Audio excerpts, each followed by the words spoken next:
Hello friends, स्वागत आहे तुमचं एका नवीन व्हिडिओमध्ये। आज आपण पाहणार आहोत आलू पराठा।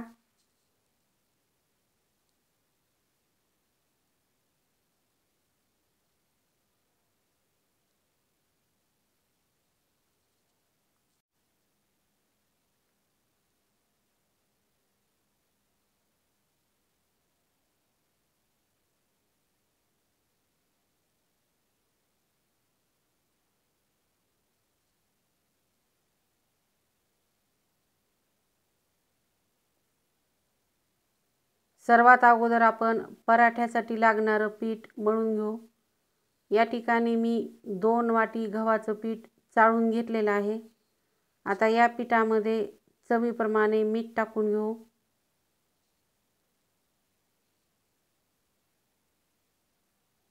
मीठ पिठामध्ये मिक्स करून घेऊ।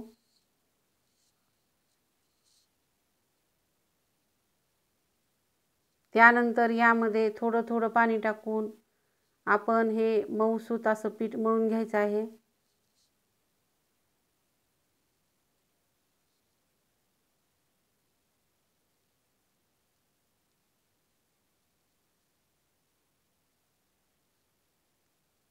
आता यावर थोडंसं तेल टाकून परत आपण थोडा वेळ हे पीठ मळून घेऊ।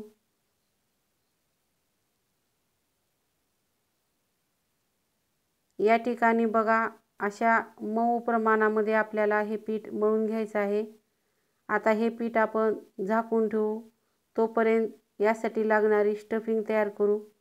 इथं मी 4 बटाटे उकडून साल काढून किसणीने किसून घेतलेले आहेत। आता यामध्ये आपण मसाले टाकून घेऊ।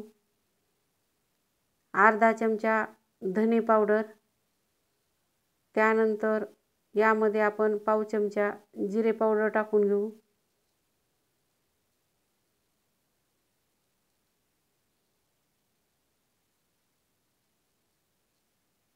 पाव चमचा गरम मसाला टाकायचा आहे।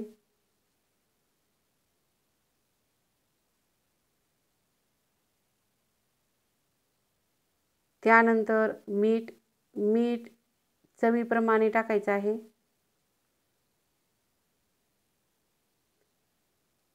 ही स्टफिंग जर सैल वाटत असेल तर आपण थोडा वेळ फ्रीजमध्ये ठेवली तरीही चालेल, किंवा यामध्ये थोडंसं बेसन पीठ भाजून टाकलं तरीही आपली सैल झालेली स्टफिंग व्यवस्थित होईल। तिखट आपल्या चवीप्रमाणे टाकायचं आहे। त्यानंतर बारीक चिरलेली कोथिंबीर, यानंतर आपण यामध्ये बारीक चिरलेला कांदा टाकून घेऊ।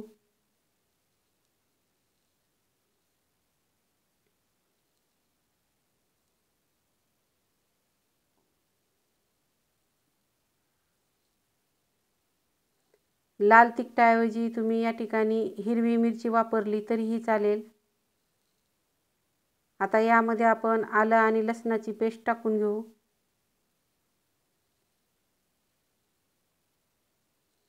आता हे सर्व मिक्स करून घ्यायचं आहे।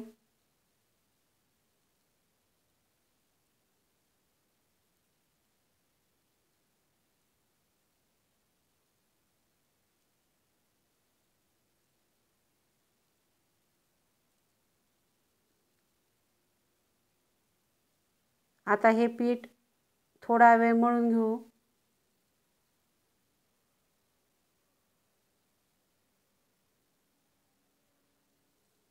पिठाचा एक छोटासा गोळा घेऊन त्याची अशी पारी तयार करायची आहे।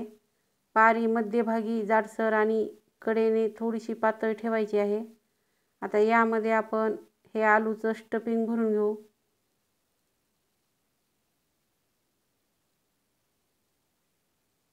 स्टफिंग आतमध्ये व्यवस्थित दाबून असं भरायचं आहे। स्टफिंग भरल्यानंतर पिठाच्या कडा व्यवस्थित बंद करून घेऊ आणि हलक्या हाताने आपल्याला हा पराठा लाटून घ्यायचा आहे।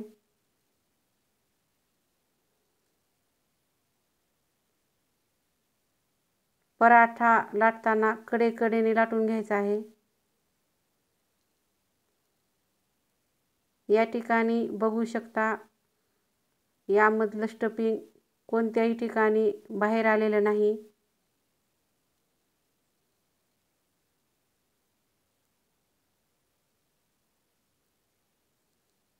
आलूचं स्टफिंग कडेपर्यंत गेलेलं आहे.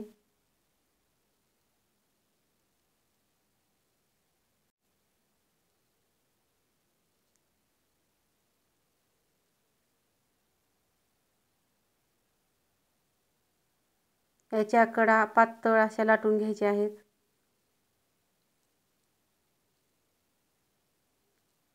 आता हा पराठा आपण तव्यावर भाजून घेऊ. तव्यावर थोडंसं तेल टाकून त्यावर आपण हा पराठा टाकून घेऊ.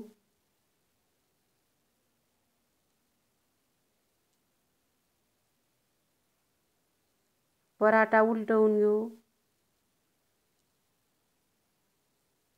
आता दोन्ही साईडने तेल लावून आपल्याला हा पराठा खरपूस असा भाजून घ्यायचा आहे. या ठिकाणी तुम्ही बघू शकता, कोणत्याही ठिकाणी आपला पराठा फुटलेला नाही किंवा स्टफिंग बाहेर आलेलं नाही.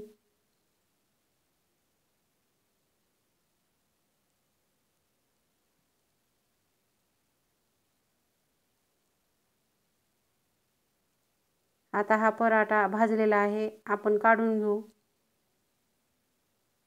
अशाच प्रकारे आपण बाकीचेही पराठे तयार करून घेऊ.